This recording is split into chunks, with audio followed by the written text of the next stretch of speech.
महादेव को देवों के देव क्यों कहा जाता है? इसका सबसे बड़ा प्रमाण शिव पुराण की शतरुद्र संहिता से कथा में मिलता है। जब हमने शक्तियों के अहंकार में अंधे होकर देवराज इंद्र स्वयं महादेव पर ही अपना विनाशकारी वज्र उठा लिया और फिर शिव ने कुछ ऐसा किया जिससे पूरे स्वर्गलोक को उसकी मर्यादा याद दिला दी। ये उस समय की बात है जब देवराज इंद्र ने विद्रासुर जैसे भयंकर महादानव का वध किया था। इस महाविजय के बाद इंद्र के मन में यह भ्रम उत्पन्न हो गया कि उनके वज्र और उनके शक्तियों के सामने तीनों लोगों में कोई नहीं टिक सकता। विजय की इसी असीमित अहंकार में चूर होकर एक दिन देवराज इंद्र ने अपने देवगुरु बृहस्पति के साथ महादेव के दर्शन हेतु कैलाश पर्वत की ओर निकल पड़े।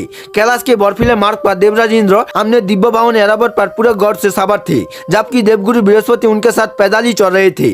तभी अचानक भस्मरोमय रहस्यमय तपस्या ने उनका मार्ग रोक लिया, जिसकी आंखें किसी अथाह गहराई की तरह शांत थी। अपनी शक्तियों के मार्ग से अंधे इंद्र उन्हें पहचान ही नहीं पाई कि वो स्वयं महादेव हैं। उन्होंने अत्यंत क्रोधित होकर उस तपस्वी को तुरंत मार्ग से हटने का आदेश दिया, परंतु वो तपस्वी ताश से मास नहीं हुआ। उसने तो नहीं कोई उत्तर दिया और नहीं हमने थान से 1 इंच भी हिला। इंद्र का कोण हमने सीमाएं लांग गया। अब नहीं आराध्य को एक साधारण साधु समझने की भूल करते हुए इंद्र ने उन्हें भस्म करने की चेतावनी दी और हमने अहंकार के चरम पर पहुंचकर उन्होंने महर्षि दधीचि की अस्थियों से निर्मित हमने सबसे शक्तिशाली अस्त्र वज्र हवा में उठा लिया। लेकिन तभी पहाड़ के लिए उठा इंद्र का वज्र हवा में पत्थर की तरह जम गया। पर्वतों को खंडित करने वाले देवराज अपनी पूरी ईश्वरीय शक्ति लगाकर भी उसे 1 इंच भी नीचे नहीं ला सके।